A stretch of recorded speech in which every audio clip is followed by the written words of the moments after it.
아내와 한 1년 반 정도 연애를 하고 결혼을 하게 되었습니다. 저희는 그 CC였습니다. 학교에 선후배로 만났고요. 밤낮 같이 붙어 다니는 그런 친한 사이였습니다. 예, 그렇습니다. 네, 그게 단둘이만 같이 붙어 다니는 게 아니고요. 좀 멤버가 있었는데, 네, 그 중에 한 명이 아마 우리 성도는 잘 아시는 최정도 목사도 그 중에 한 명이었습니다. 네, 그래서 같이 항상 붙어 다니는 그런 어떤 표현이 좀 저기할 수도 있지만 그 패거리 중에 한 명이었는데, 네, 아주 그 교회 청년부와 같은 느낌이었기 때문에 건전하게 우리는 친해질 수가 있었고, 네, 그 안에서 처음엔 잘 몰랐는데 호감이 이렇게 생기기 시작했습니다. 밤낮 같이 붙어 다니면서 친해진 시간이 3년여 정도, 그리고 연애가 한 1년 반 정도 됐기 때문에 저는 인간 한소를 잘 안다고 저는 생각을 했습니다. 저는 저 친구를 너무나 잘 안다고 생각을 했고, 저 친구 어떤 취향이라든지 그런 것들을 저는 잘 꿰고 있다고 저는 생각을 했습니다. 그래서 사실 결혼하기 전에도 자신이 있었습니다. 결혼하면 나는 정말 잘할 것 같다, 난 잘할 수 있다라고 생각을 했었습니다. 왜냐하면은 저는 인간 한솔에 대해서 굉장히 잘 알고 있었기 때문에 그렇습니다. 그러나 그것이 얼마나 헛된 생각이었는지 결혼하고 난 다음에 바로 알게 되었습니다. 가장 제일 먼저 부딪혔던 것 중에 하나가 그 밥 때문에 그랬었습니다. 좋아하는 밥에 그 되기가 달랐습니다. 저는 조금 된 밥을 좋아하고요. 네, 저희 아내는 이제 좀 찰진 밥을 좋아했었습니다. 그래서 싸웠습니다. 네, 왜 밥을 이렇게 했냐라고 하면서, 네, 참 제가 미친 짓을 했었죠. 네, 싸웠습니다. 또 모든 남자들이 그렇겠지만 양말을 그냥 훌러덩 벗어서 던져놨습니다. 아내가 이제 원 상태로 이제 돌려놓고 이제 빨래통에 넣으라는 그 이야기가 기분이 나빴습니다. 그래서 싸웠습니다. 네. 근데 이런 여러 번의 싸움을 통해서 알게 된 것이 있습니다. 딱 저는 이걸 알게 되겠더라고요. 아, 내가 한솔에 대해서 잘 몰랐구나. 내가 이 친구에 대해서 잘 몰랐구나라는 것을 제가 알게 되었습니다. 이제 결혼한 지 좀 10년이 조금 넘었는데 이제서야 조금 이제 한솔이라는 사람을 좀 알아가는 것 같다는 생각을 합니다. 아내 한솔을 알아간다고 생각하니까 이제는 그냥 같이 사는 사람이 아니라 정말 이제 배우자 같다는 생각을 좀 하게 되는 요즘입니다. 안다라는 것은요, 단순한 지식이 아니죠.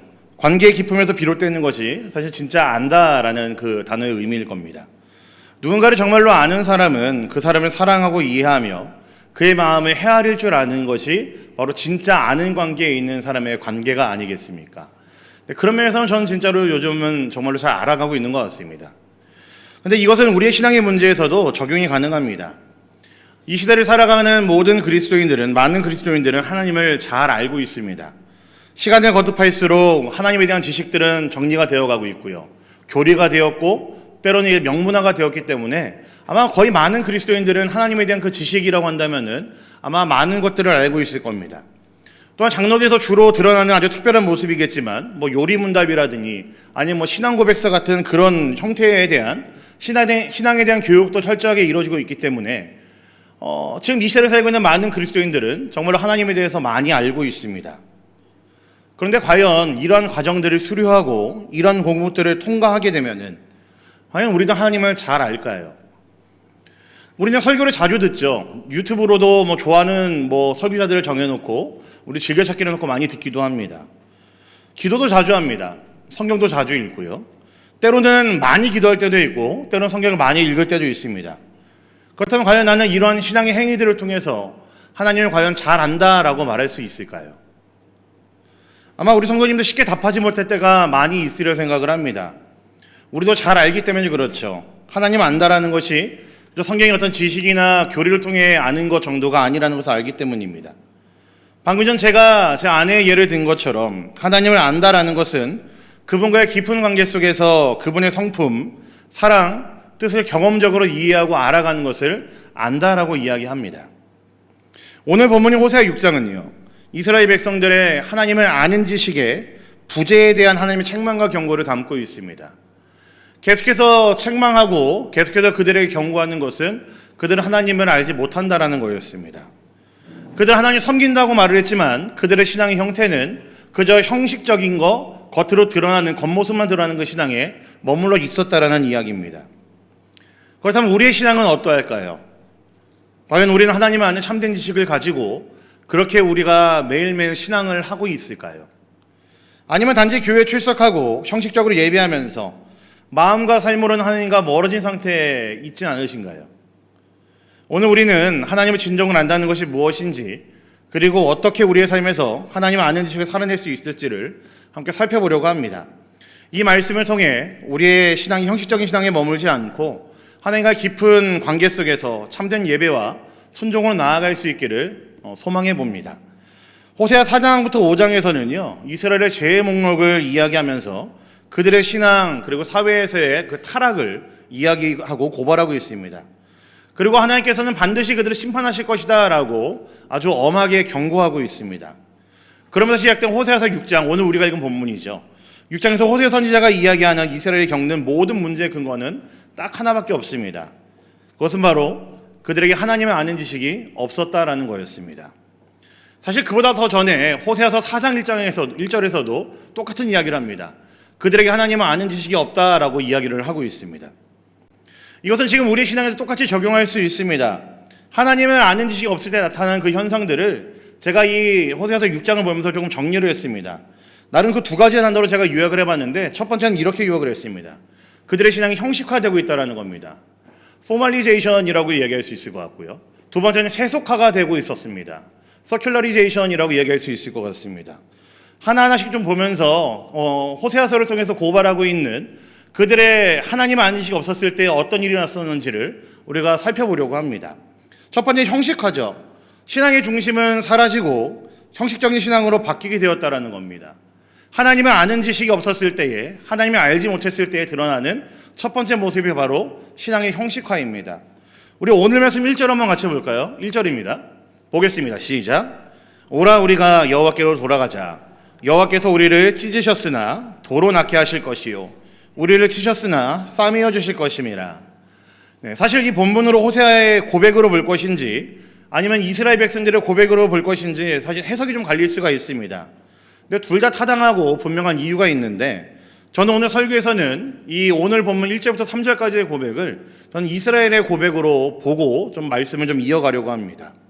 만약 이것을 이스라엘 백성들의 고백으로 본다면요, 1절부터 3절까지의 고백은요, 이스라엘의 거짓된 회개에 대한 내용을 담고 있다라고 볼 수가 있습니다.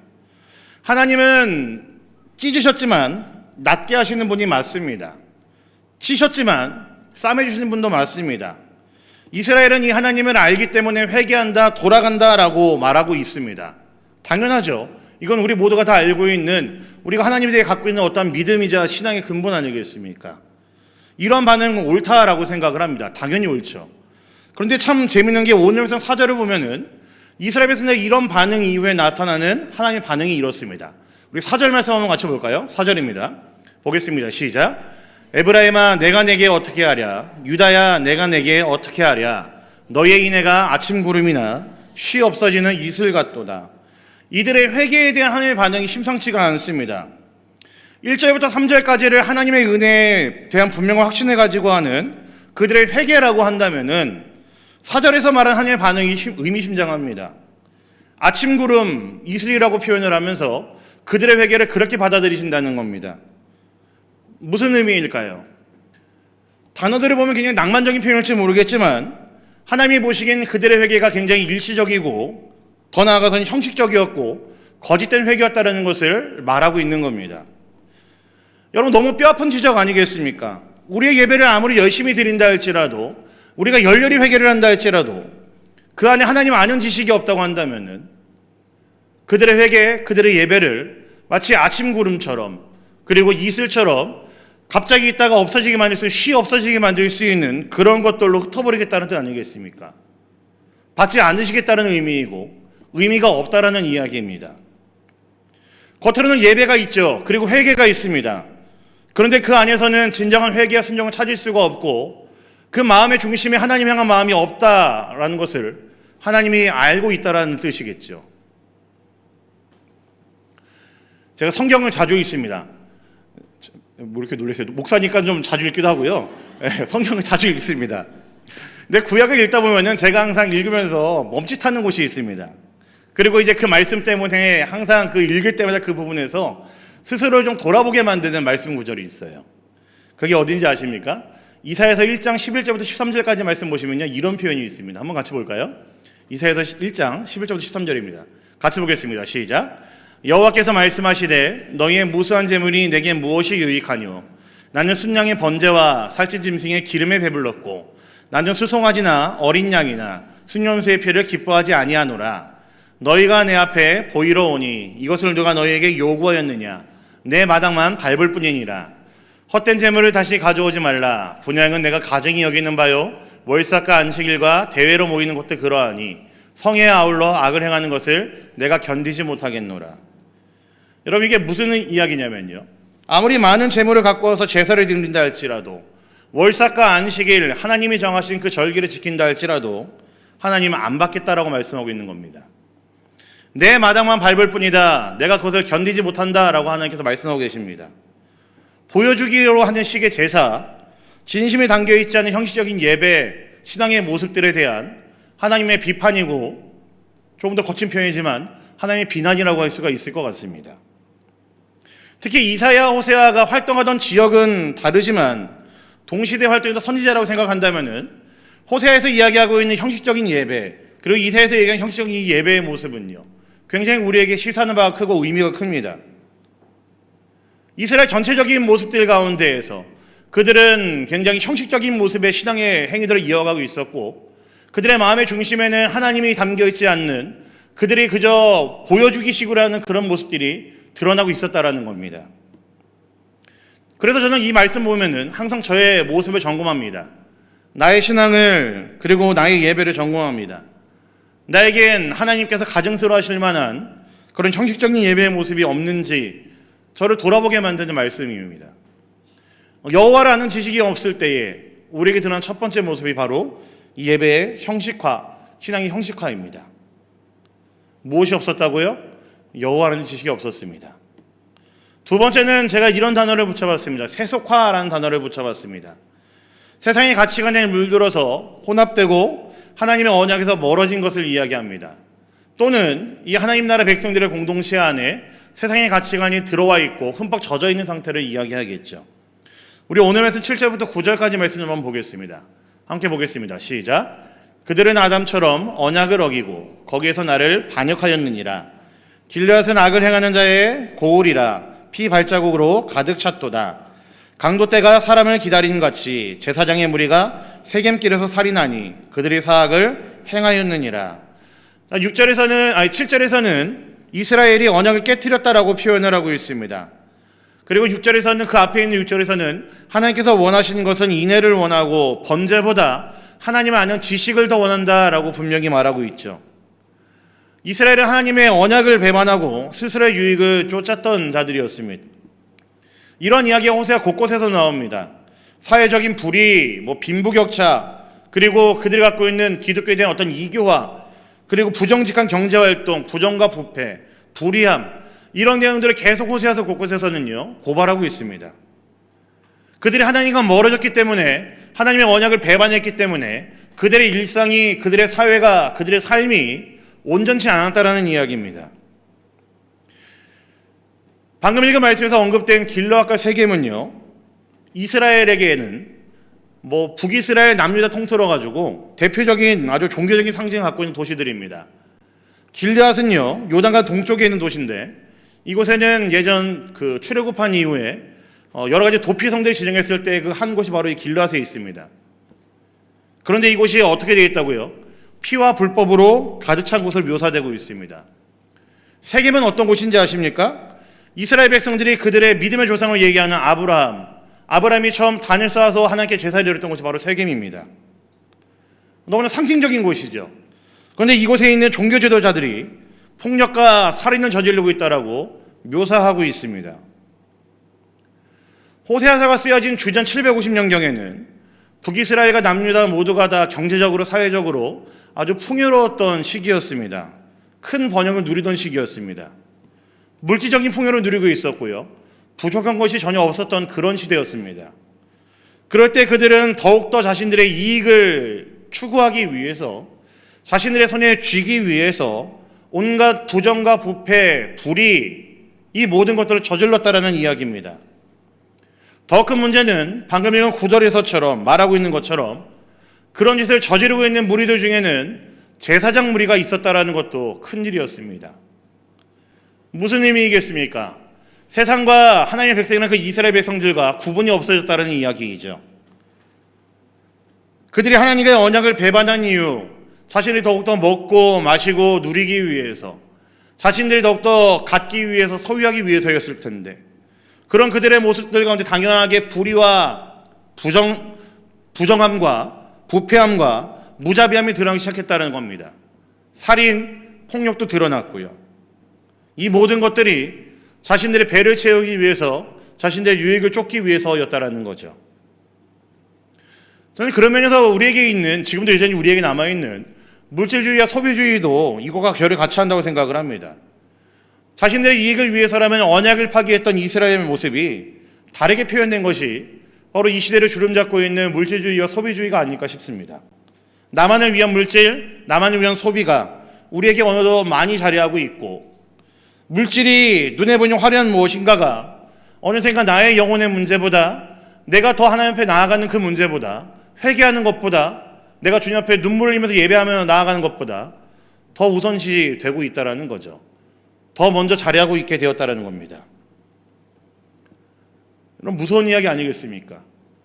하나님 나라 백성의 공동체가 세속화되고 있다는 거, 이 교회 안에 물질주의와 소비주의가 가득 차 있다는 거, 우리 그리스도인의 삶의 태도와 방향이 더 이상 우리의 어떤 영원한 것에 영적인 것을 쫓는 것이 아니라 세상의 것들에 따라서, 가치관을 따라서 쫓아가는 그런 인생으로 바뀌고 있다는 것이 무서운 일 아니겠습니까?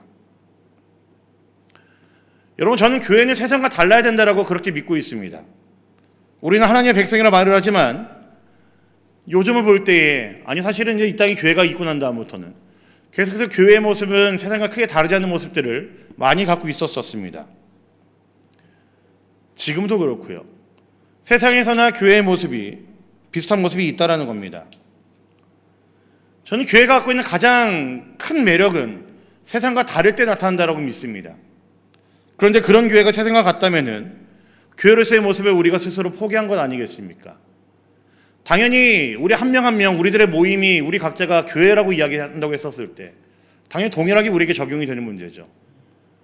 우리가 세상 가운데서 어떻게 하나님의 영광을 드러내야 됩니까?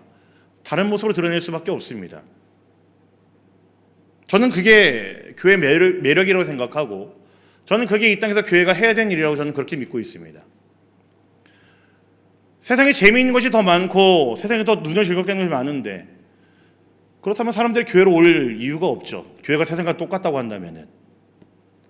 세상이 주는, 세상의 재미가 주는 것을 넘어서는 의미, 그리고 그와 구별되는 가치를 교회가 줄 수 없다면은, 오늘 말씀에 읽는 것처럼 이 교회는, 우리는, 하나님의 백성들은 하나님께 크게 책망받을 수밖에 없을 것입니다. 이 모든 것들이 하나님을 아는 지식이 없었기 때문에 생겨난 결과들이었습니다. 처음에 말씀드린 것처럼 하나님을 안다라는 것은 그저 지식적인 것을 말하지 않는다라고 말씀드렸죠. 우리 구분해야 될 필요가 있습니다. 하나님에 대해 아는 것과 하나님을 아는 것은 다른 문제입니다. 하나님을 안다라고 할 때 쓰이는 단어는요, 성경의 언어로 야다라는 단어를 씁니다. 제가 언젠가 설명을 한 적이 있는 것 같아요. 이 야다라는 단어는 그저 정보나 어떤 지식의 축적 정도를 이야기하지 않습니다. 철저히 관계 중심적인 표현이 바로 이 야다입니다. 남편이 아내를 아는 것처럼, 아내가 남편을 아는 것처럼, 부부간에 알고 있는 그 모든 것들을 말할 때 관계가 깊이 자리하고 있어야 되는 것처럼 그렇게 아는 것을 야다라고 합니다. 바꿔 말하면은 하나님을 안다라는 것은 하나님과의 관계 속에서 우리가 쌓아가야 되는 경험이고, 하나님과의 관계 속에서 우리가 깨달아야 되는 단어라는, 나타나는 모습이라는 이야기입니다. 내가 하나님과 어떤 관계를 맺고 있는가, 나는 하나님의 성품과 뜻을 얼마나 이해하고 있는가, 나의 삶을 얼마나 하나님의 뜻 가운데 맞춰가고 있는가, 이렇게 살아가는 것이 하나님을 알아가는 모습이라는 이야기입니다. 오늘 말씀 6절에서는 이렇게 이야기합니다. 한번 같이 볼까요? 6절입니다. 같이 보겠습니다. 시작. 나는 인애를 원하고 제사를 원하지 아니하며 번제보다 하나님을 아는 것을 원하노라. 여기서 말하는 인애라는 단어는요, 우리가 잘 아는 성경의 단어가 있죠. 헤세드라는 단어를 이야기합니다. 쉽게 표현하기를 언약적 사랑, 혹은 끊을 수 없는 사랑, 포기할 수 없는 사랑이라고 이야기를 합니다. 하나님이 원하는 것은 우리가 세상 가운데서 보여주는 인애라는 겁니다. 우리 어떤 신앙의 형태와 형식보다도 우리가 세상에서 또는 이 공동체 안에서 보여주는 그 사랑을 원하신다라는 거죠. 끊을 수 없는 사랑, 포기할 수 없는 그 사랑을 원하신다라는 겁니다. 우리는 전도해야 되고요, 예배해야 됩니다. 그리고 찬양하고 기도해야 됩니다. 그러나 이것이 그저 형태와 형식으로만 끝난다면은 그것은 아마 변죽만 올리는 그런 어떠한 것이 될 것이 뻔합니다. 우리의 예배라는 것이 그저 홍준로 375번지에 있는 이 건물에 모여서 우리가 함께 이 자리에 모여서 예배하고 힘껏 찬양하고 힘껏 기도하고 끝난다고 한다면은 그것은 하나님께서 기뻐하시는 예배가 아닐 수 있다는 겁니다. 하나님 아는 지식이 있기 때문에 그 하나님과의 깊은 관계로 인해서 내 삶이 예배가 되어야 됩니다. 누군가를 더 사랑해 줄 줄 알며 누군가를 더 용서할 줄 알며 정의를 위해 살고 누군가를 대할 때 무례하게 행하지 않고 우는 자들과 함께 울며 기뻐하는 자들과 함께 기뻐할 수 있는 것이, 이것이 하나님을 아는 자들의 삶의 모습이라는 거죠. 하나님께서는 그러한 삶의 모습들을 원하신다라는 겁니다. 하나님을 아는 사람들 그렇게 산다라는 이야기입니다. 아니, 이렇게 사는 사람들이 하나님을 아는 사람이라고도 바꿀 수 있을 것 같습니다. 하나님을 아는 지식은 우리의 삶 속에서 행동으로 나타납니다. 하나님의 인하를 실천하고 공의와 정의를 따라 사는 것이 하나님을 아는 자의 모습입니다. 우리의 신앙이 일시적인 감정이나 의무감이 아니라 사랑과 헌신에서 자연스럽게 나와야 된다라는 이야기입니다. 그저 몇 번 예배드리는 것, 몇 번 기도하는 것, 얼마큼 성경 읽었다라는 것이 우리에게 더 이상 자랑이 되어서는 안 된다라는 이야기이죠. 내가 얼마나 이 땅 가운데서 살면서 인애를 행하고 있는지, 하나님의 그 뜻을 알아 우리가 헤세드를 행하고 있는지, 그것이 우리의 자랑이 되어야지 어떤 신앙의 모습들이, 신앙의 방법들이 우리의 자랑이 될 수가 없다라는 이야기입니다. 말씀 마무리하겠습니다. 오늘 말씀이 말하고자 하는 것은 하나님에 대한 단순한 정보가 아닙니다. 그런 면에서 하나님에 대해 아는 것과 하나님을 아는 것은 구분이 필요합니다. 하나님을 아는 지식이 없을 때 드러났던 이스라엘의 모습을 기억하십시오. 신앙의 형식화 그리고 세속화가 있습니다. 사실은 단어를 하나를 더 준비했는데 제가 볼 때 시간이 안 될 것 같고 그거는 하지 못했습니다. 사실 부패함이라는 단어도 제가 준비를 했었습니다. 커럽션이라고 하는 단어까지 준비를 했었는데 안 하기 잘한 것 같습니다. 네, 우리의 신앙에 혹시 이러한 모습이 있지 않는지 한번 점검해 볼 필요가 있을 것 같아요. 내 신앙이 지금 내가 이루어가고 있는 신앙의 어떤 모습들이 혹시나 형식화로 내가 그저 몇 번의 행위로 만족하고 있지 않는지, 진심이 담겨있지 않는 그런 신앙의 모습들을 가지고 내가 그저 하나님께 예배드렸다고 내가 거기에 만족하고 있지 않는지, 나의 모습을 돌아볼 수 있는 용기가 나에게 지금 필요합니다. 내가 지금 믿고 있는 그 하나님 향한 그 신앙의 여정들 가운데에서 과연 내가 세상의 가치관들, 세상에 말하는 그 물질주의와 소비주의를 가지고, 세속주의를 가지고 내가 하나님 따라가고 있지 않는지 나의 모습을 돌아볼 용기가 필요하고, 나의 신앙을 점검해 볼 용기가 지금 나에게 너무나 필요합니다. 우리 모두에게 필요하죠. 하나님을 안다라는 것은 하나의 관계 속에서 그분의 성품과 뜻을 깨닫고 그분을 사랑하며 그 뜻에 순종하는 삶을 사는 것을 의미합니다. 지금 이곳에 모인 우리 사랑하는 한일교회 모든 성도님들, 오늘 우리는 하나님 아는 지식이 우리의 신앙과 삶 속에서 얼마나 깊이 자리 잡고 있는지 돌아보시기를 소망합니다. 그래서 우리의 매일매일 삶 속에서 하나님을 알아가는 그 지식이 충만해지고, 하나님을 알아갈수록 더 우리의 삶이 아름다워지고 인생이 깊어질 수 있기를, 신앙이 깊어질 수 있기를 우리 주님의 이름으로 간절히 축원합니다. 아멘. 같이 함께 찬양하며 기도로 나아가기를 원합니다. 이런 하나님을 알아감이 더해지고 깊어질수록 우리의 삶이 더욱더 아름다워지기를 소망합니다.